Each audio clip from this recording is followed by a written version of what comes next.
Salut petit loup, c'est Lou. Mini pause. Comme vous pouvez le voir, j'ai voulu tester des nouveaux trucs avec une nouvelle caméra, un fond vert et un micro-cravate. Je me suis complètement foirée, mais j'espère que la vidéo va quand même vous plaire et la prochaine fois, j'aurai réglé tout ça. Bonne vidéo! Bienvenue dans cette troisième vidéo dans laquelle je te parle d'un sujet précis d'Harry Potter. Attention, si tu n'as pas lu ou au moins vu tous les films d'Harry Potter, tu risques d'être spoilé. Et reste bien jusqu'à la fin de la vidéo où je te pose une question pour que tu y répondes dans les commentaires. Neville Londubat. Au cas où tu l'aurais pas compris en regardant mes vidéos précédentes, je l'aime beaucoup. Honnêtement, je pense que c'est vraiment mon personnage préféré d'Harry Potter. Pourquoi ? Parce qu'il a l'évolution la plus intéressante de tous les personnages selon moi. Alors oui, ma façon de le voir ne correspond pas vraiment à la vie générale. Et en même temps, J.K. Rowling elle-même, à travers le point de vue d'Harry, contribue à donner cette image à Neville. Tous les adjectifs qu'elle utilise pour le décrire sont plutôt péjoratifs. Nerveux, pâle, horrifié, désorienté, pitoyable, tête de linotte et réservé. Et souvent, les gens qui pensent donc que Neville est nul pensent aussi qu'il devrait être à Poufsouffle. Parce que c'est le genre de personne qui pense que Poufsouffle est une maison de nuls. Bah ouais, mais en même temps, leur blason, c'est un blaireau. Ouais, bah ça peut être super féroce un blaireau, ok ? Bref, même si je ne suis pas d'accord avec cette vision des Poufsouffles, il est vrai qu'au début de la première année, à l'arrivée à Poudlard, le Choixpeau met un petit peu de temps avant de mettre Neville chez Gryffondor. On peut donc supposer qu'il a hésité entre Poufsouffle et Gryffondor, mais qu'il a reconnu en Neville un vrai Gryffondor. Mon but dans cette vidéo, c'est de vous expliquer premièrement pourquoi Neville est pas nul, puis pourquoi il serait peut-être un Poufsouffle, et vous dire finalement les éléments qui me font croire que Neville est en fait vraiment un Gryffondor. Donc premièrement, dès le début de la première année, Neville c'est le petit gars un peu rond qui a perdu son crapaud. Et déjà, alors qu'Harry a une chouette trop cool, Trevor le crapaud à côté... Et puis on comprend qu'il est pas mal couvé par sa grand-mère, qui lui envoie un rappel tout... Hey look, Neville's got a remembrall.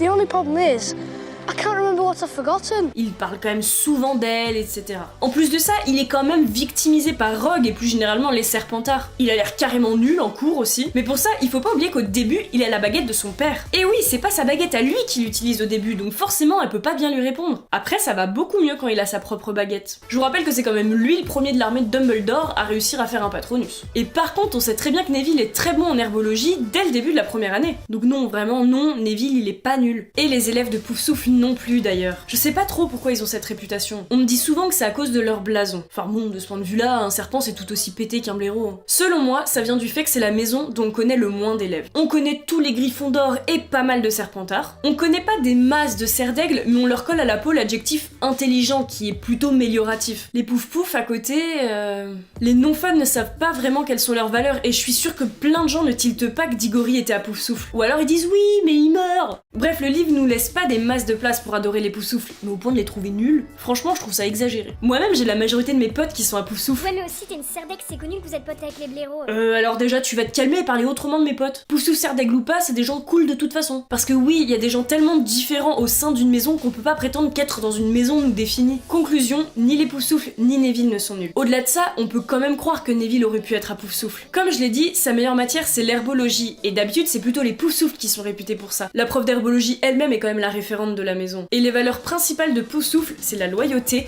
le travail et l'honnêteté. On peut carrément les attribuer à Neville. On lui retrouve ces valeurs dans tous les livres, mais encore plus à partir du moment où il fait partie de l'armée de Dumbledore. De plus, quand il est adulte, il remplace Madame Sprout comme professeur d'herbologie. En plus, il se marie avec Anna Abbott, une Poufsouffle, et surtout, il est très proche de Luna, qui est une Serdaigle. Et comme ma petite voix l'a dit tout à l'heure, les Poufsouffles et les Serdaigle font de très bons amis. Donc je pense sincèrement que Neville aurait pu être à Poufsouffle. Mais comme je l'ai dit plusieurs fois, personne n'est à 100% dans une maison. Il n'y a pas que 4 types de personnes dans le monde. Et de toute façon, pour moi, Neville est quand même beaucoup plus un Gryffondor. Une des valeurs principales de Gryffondor, c'est le courage. Et ça, Neville, il l'a carrément. Dès la première année, son courage est même récompensé par Dumbledore.